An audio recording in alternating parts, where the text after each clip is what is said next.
Expand Design, a roomy cabin, dual tone interiors, 15 smart utility spaces, and a large boot space, all there to expand your life. Welcome to Easy Space.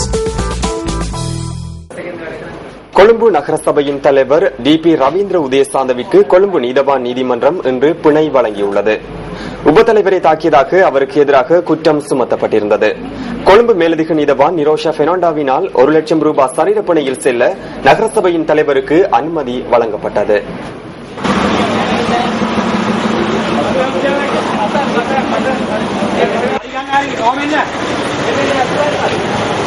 කොළොන්නාට උපසහෝදියාගේ දැන් කුඩුයාරන් එළුණා නේද? දැන් කොළොන්නාම සුත්තයි. සත්‍යයද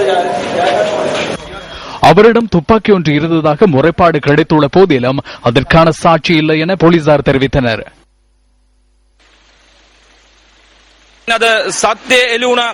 உண்மை இன்று வெளிப்பட்டுள்ளது. கொலன்னாவியை பாதுகாக்க நமக்கு இது ஒரு சந்தர்ப்பமாகும். இதன் அடிப்படையில் சட்ட நடவடிக்கை எடுங்கள். இவ்வாறான போலியான முறைப்பாடுகளை செய்து எங்களை போன்ற மக்கள் சேவையில் ஈடுபடுவோரை இல்லாதொழிக்க வேண்டாம் என கூறுகின்றோம். கொலன்னாவ நகரசபையின் கூட்டம் இன்று காலை ஆரம்பிக்கப்பட்ட சந்தர்ப்பத்தில் அங்கு தலைவரும் உப தலைவரும் இருக்காத சந்தர்ப்பத்தில் பதில் தலைவரின் கீழ் கூட்டம் ஆரம்பிக்கப்பட்டது. பின்னர் உப தலைவர் சுரேஷ் கோத்தாகோட வருகை தந்தார்.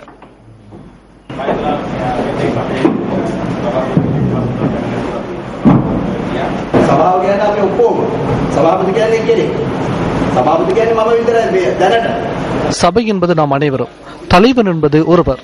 தற்போது தலைவர் நான் மட்டும்தான். இவ்வாறு சபை நடவடிக்கைகளை முன்னெடுக்க எனக்கு விருப்பமில்லை. தலைவர் என்னை துப்பாக்கியில் தாக்கவில்லை அல்லது பிரச்சனை இல்லை என்று வைத்துக் கொள்வோம். உறுப்பினர்கள் தாக்கிக் கொண்டார்கள் அல்லது ஊழியர்கள் உபதலைவரை தாக்கினார்கள் என்றால் அது இந்த சபை மீதான தாக்குதலாகும். இதனை தொடர்ந்து பேசுவதற்கு நான் விரும்பவில்லை. ஆனால் அவ்வாறான சம்பவம் கடந்த 2ஆம் தேதி இடம்பெற்றது. சபை அந்த அளவிற்கு இழிவை சந்தித்துள்ளது. ஆகவே தான் இதனை சட்ட விதிகளுக்கு கொண்டு செல்லுமாறு கேட்கின்றேன்.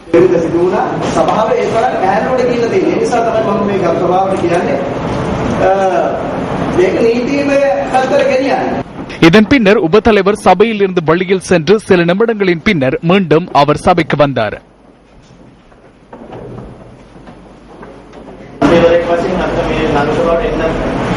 உறுப்பினர்கள் என்ற வகையில் சபைக்கு வர முடியாத நிலை ஏற்பட்டுள்ளது. ஏனென்றால் இவ்வாறு உபதலைவர் மீது தாக்குதல் நடத்துவது என்பது சபையை அவமதிக்கும் செயலாகும். நம்மை தாக்குவார்கள் என்ற அச்சத்திலேயே நாங்கள் சபைக்கு வருகின்றோம்.